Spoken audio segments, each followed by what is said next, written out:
Amanda from the house on October Drive, and welcome to my pantry.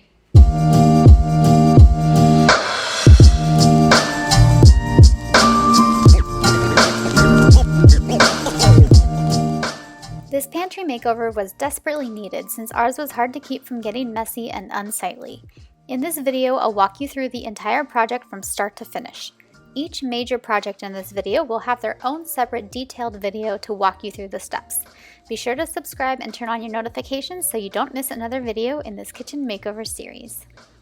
The first step with any makeover is just to get everything cleared out. We've lived in this house for about 2.5 years now, so this pantry has just become a stockpile of food and anything throughout the house that doesn't have a place anywhere else. So what I did was go through and throw out any expired food, any food that I knew we weren't gonna eat but that was still good. I put it in a pile to donate to our local food pantry, and for any items that don't belong in the pantry, I found a new home for them somewhere else throughout the house.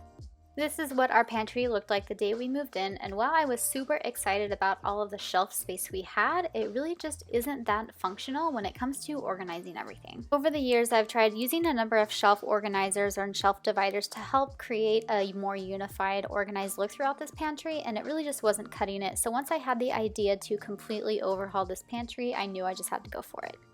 I started with this rough design in SketchUp. You can see in the top left corner are the cabinets that I'm going to pull off the wall in the kitchen. The bottom left corner is going to be an Ikea dresser.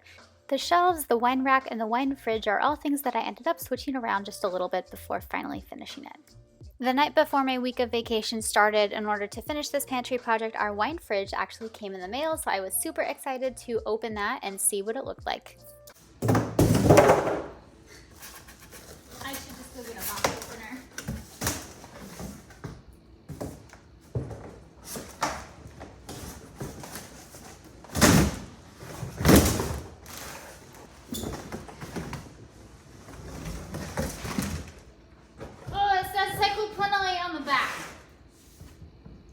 Dilate?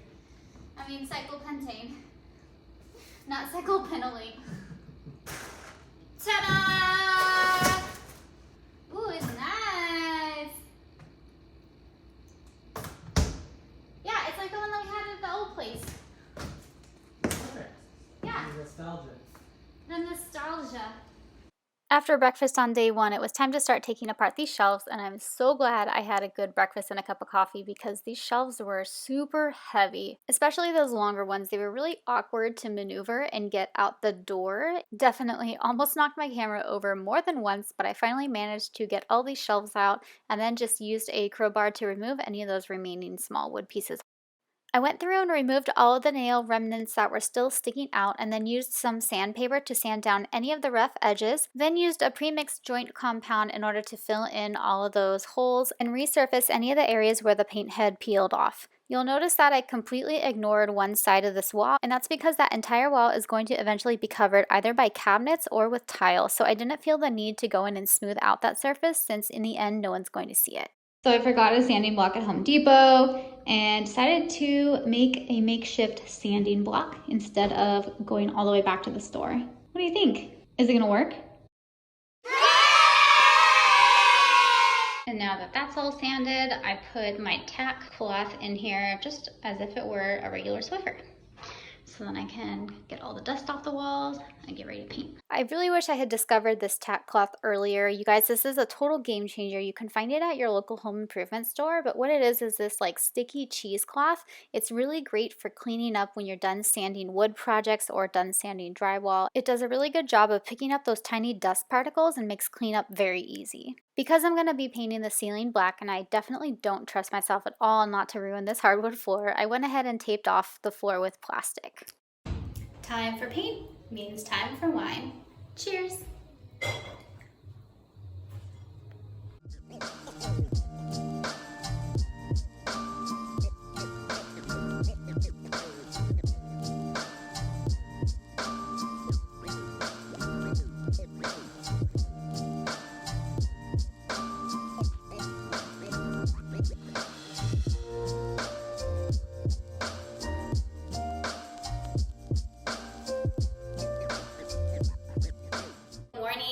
It is day 2. We are ready to get started. Have my coffee here.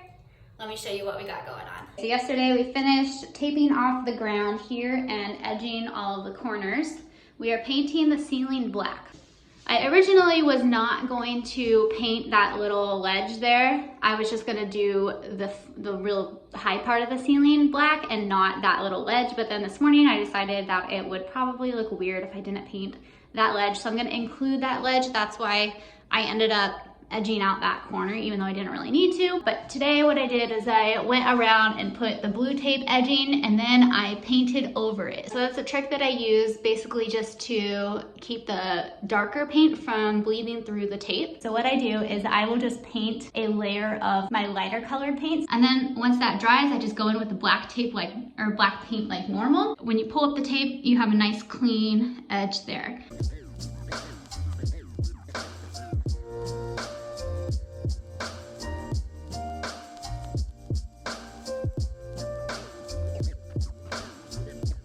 These are the drawers of the Ikea dresser that's going in the corner of the pantry. They were sold out of black for the longest time, so I decided to just buy the gray dresser and paint it.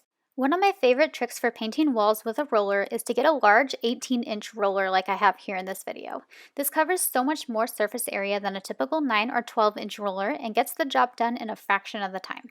Okay, so we'll start with this one. Okay. You talking to me or YouTube? Huh? Are you what? You talking to me or YouTube?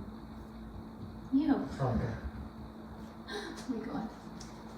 Now, the whole reason that I wanted to move these cabinets into the pantry is to solve two issues. First is that I wanted open shelves in the kitchen, and second is that I wanted cabinets in the pantry to hide all the mess. It definitely took a little bit of work to get these cabinets down. I honestly thought they were stuck together for a few minutes, but there it goes. We finally got them unstuck and we were able to get them down. The trick that I'm showing you here with this Home Depot bucket, I actually saw on TikTok. The bucket makes it so it's not such a large drop once you get the cabinet off the wall, and then it's much easier to safely maneuver it down yourself. I started taking the cabinets down on the other side and I ran into an unexpected problem that could have been a huge disaster.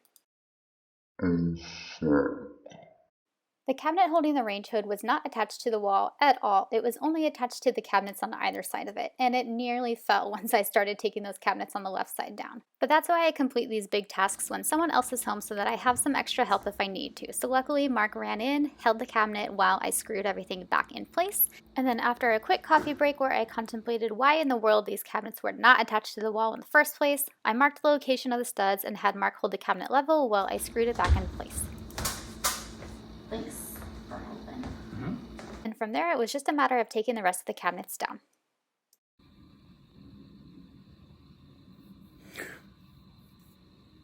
Day 2 is done. I'm calling it done. It's 6:30. I'm exhausted. We almost had a heart attack getting that hood, range, shelf, whatever down. It's now secured to the wall. And I'm ready to move these shelves into the pantry so that we can still cook dinner in the kitchen tonight, and then we'll put those cabinets back in the pantry tomorrow. Day 3 started with mounting these cabinets on the wall. This is one of the things I wanted to make sure that I got done over the weekend before Mark had to go back to work because I knew I'd need his help with it.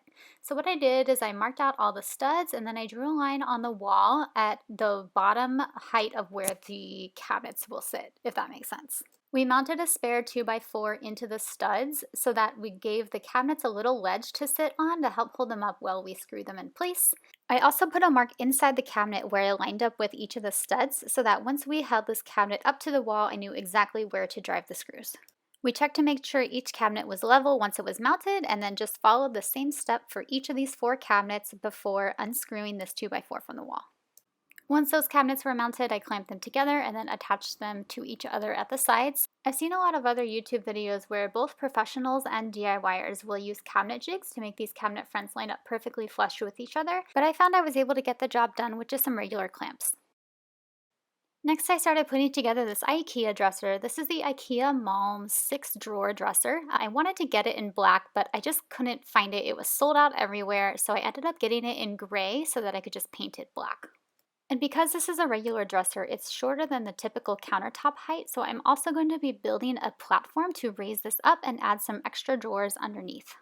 I figured out what I'm going to be doing for the bottom in order to raise this up so that it's countertop height. So these are all the measurements that I took here. So basically this is like the actual measurements of the dresser once I got it built.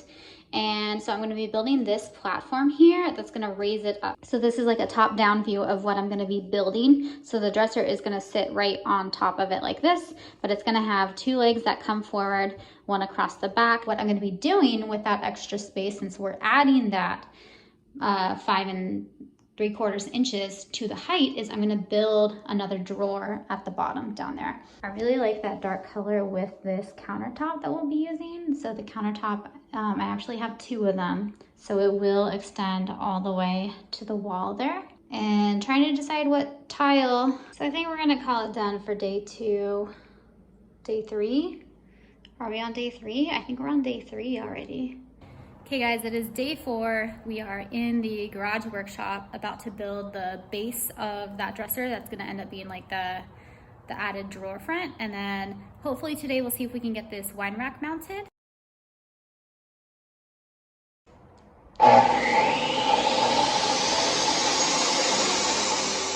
I created the base for this drawer unit entirely from scrap wood. I started by ripping down pieces of 3/4 inch plywood and some 1x6s, then assembled the base and brought it inside for a test fit.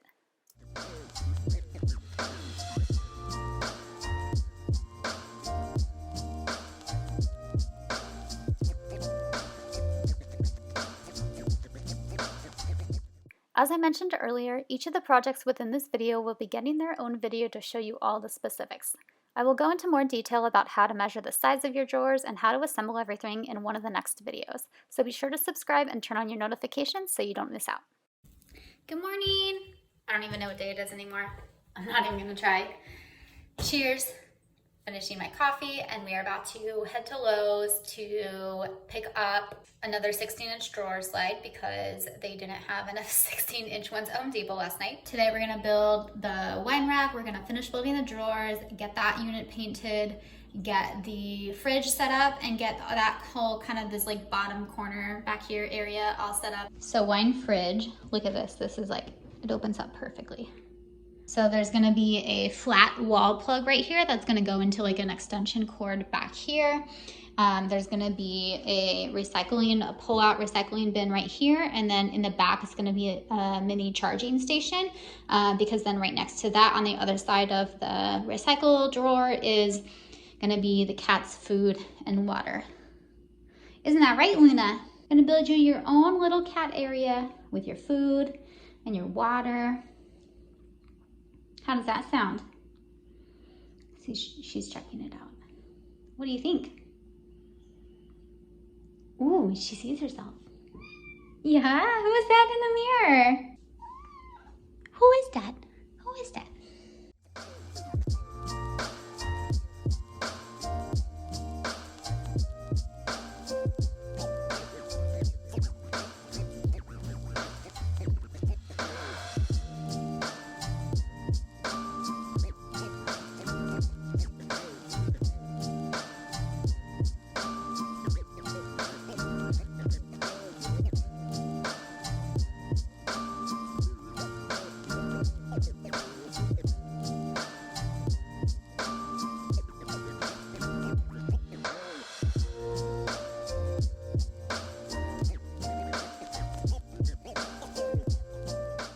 I made these drawer fronts from the top of the dresser that I won't be using since I'm adding a separate countertop.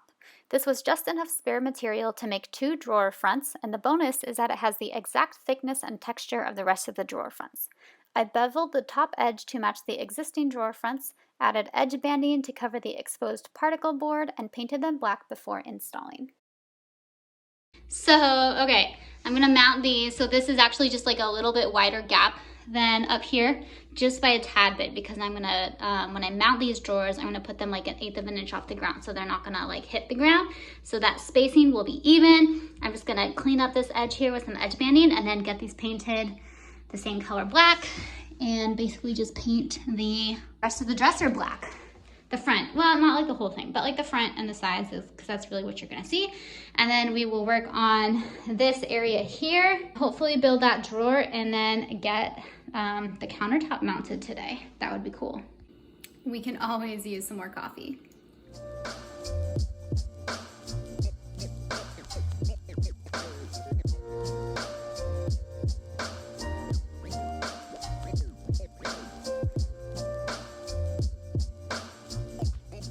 So I got our recycling bin done. This is going to eventually have a pull-out drawer, but let me move this countertop and then I'll show you what I did here to build this recycling bin. Okay, so I wanted this to be nice and thick, so these are the 2 pieces of 1/2-inch plywood that I glued together.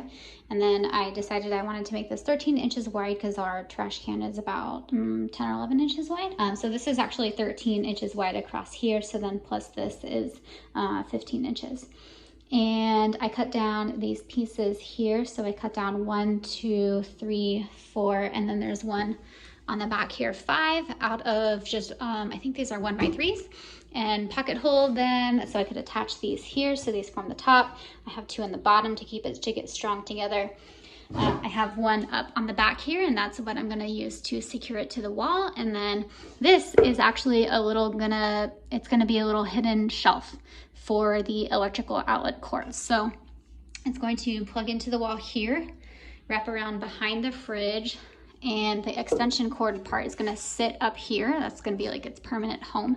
I can plug in the fridge here, and then I can also plug in the cat's water cooler that will be sitting down here in this corner.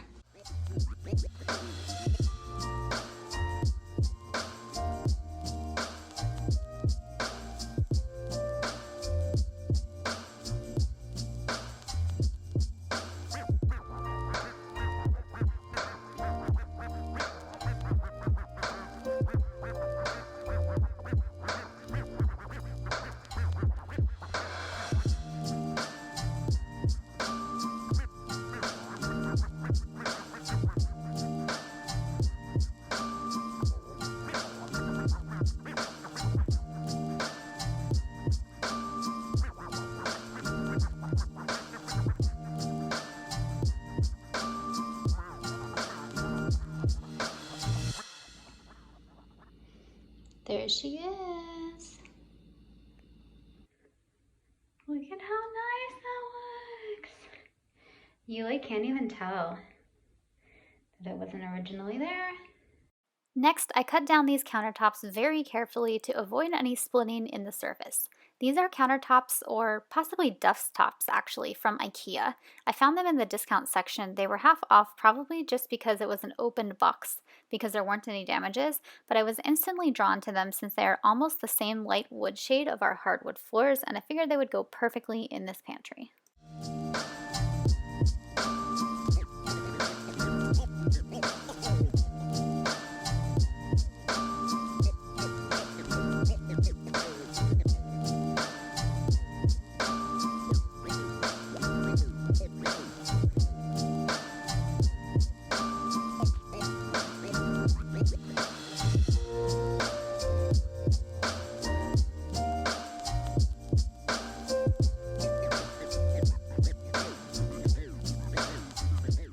So I intentionally cut these countertops just a tad bit too long so that I could come in here and scribe it and get an exact fit. So what I'm going to do is just mark here along the painter's tape with a pencil where I need to cut that piece, and then cut it exactly on that line. Just giving you a quick rundown of the extra cabinet that I built here for the wine fridge to go in. I used a spare, another like Ikea like desktop that I had kind of sitting around, and as the bottom there. Because the fridge is gonna cover that, mostly I didn't worry about painting that black, and then I'm gonna put a little face frame on the bottom here, but basically I built a little platform with some 2x4s down at the bottom there, and then added that to raise up the fridge a little bit, and I have a face frame to put on there, and then I'm going to be installing some crossbar supports before I put this countertop on, and that will secure both of these units to the wall and then also to the countertop here.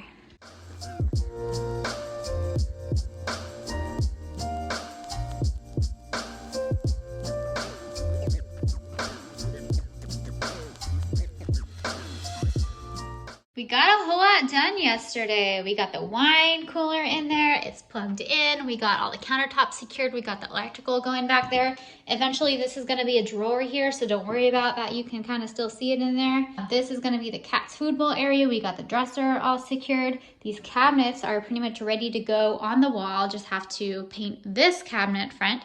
But today we're gonna focus on making this wine rack that's gonna go all the way up here. So I'm gonna measure out these studs, figure out where I can secure it, and then measure how wide I want the wine rack to be. And then we will get started cutting the wood. I was originally going to build a wine rack like the one pictured here in the corner, but once I started cutting down the pieces and realized how much sanding I was going to have to do, I scratched that idea and went back to the drawing board. Pinterest is usually my go-to for ideas, so I sat down and looked through some designs until I found this metal and wood rack and decided to create my own version of this.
Check to make sure this fits. It looks like it does.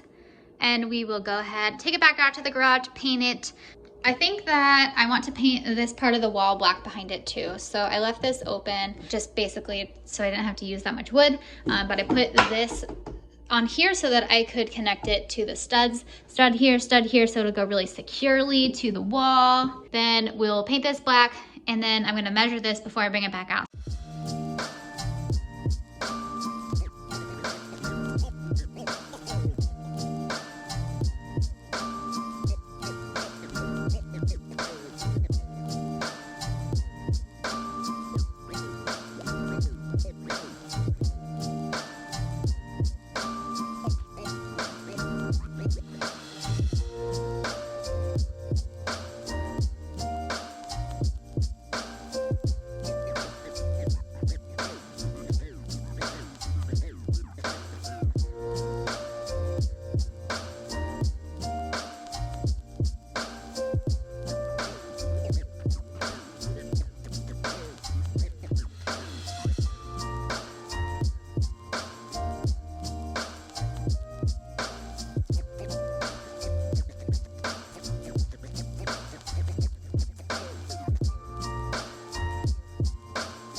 Okay, now I know you're thinking, how did those shelves get there? Well, I put them there, obviously, but I lost the video.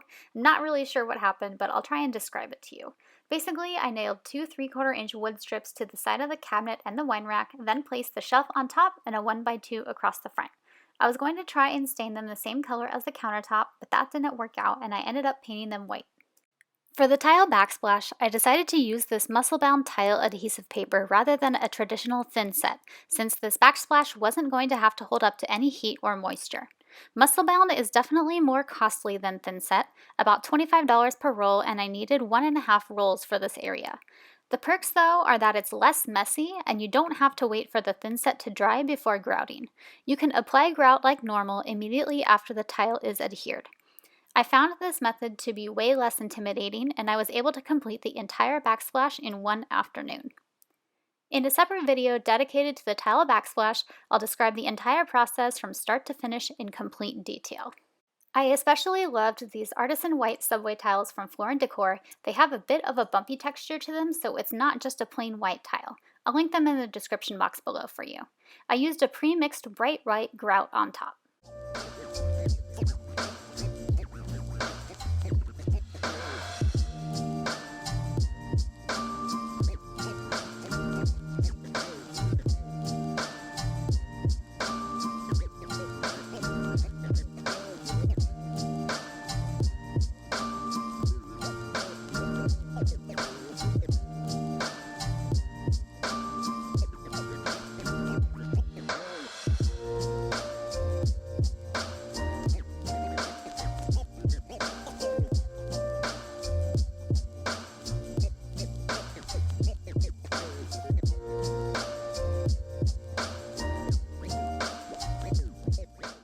To create a door for the recycling bin, I glued scrap wood to a piece of plywood in this herringbone pattern, traced the size of the door, and cut it out with my circular saw.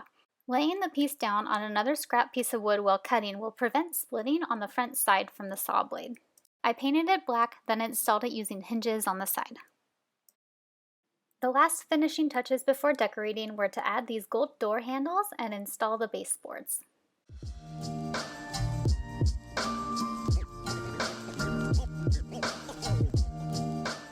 Let's take a look again at the pantry that we started with, and here's how it turned out once finally complete. I love that these cabinets can hold all of our pantry staples, and there isn't so much pressure to keep it organized on the inside 24/7. The dresser drawers hold easy access items like snacks, teas, parchment paper, and tin foil, and also things like baking accessories that we don't need stored within immediate reach in the kitchen. Our wine rack will probably hold more wine than we could ever imagine, and with the fridge below, it doesn't have to take up valuable space in our kitchen fridge. The cats have their own spot for food and water, so we're not constantly tripping over it like we did when it was next to the kitchen island. It was a lot of work, but I'm so happy with how this pantry turned out and all the new skills I learned along the way. Stay tuned for the next few videos where I break down all the projects in this video in more detail for you guys. Make sure to subscribe and turn on notifications so you never miss another video from the House on October Drive. Thanks again for watching, and I'll see you in the next video.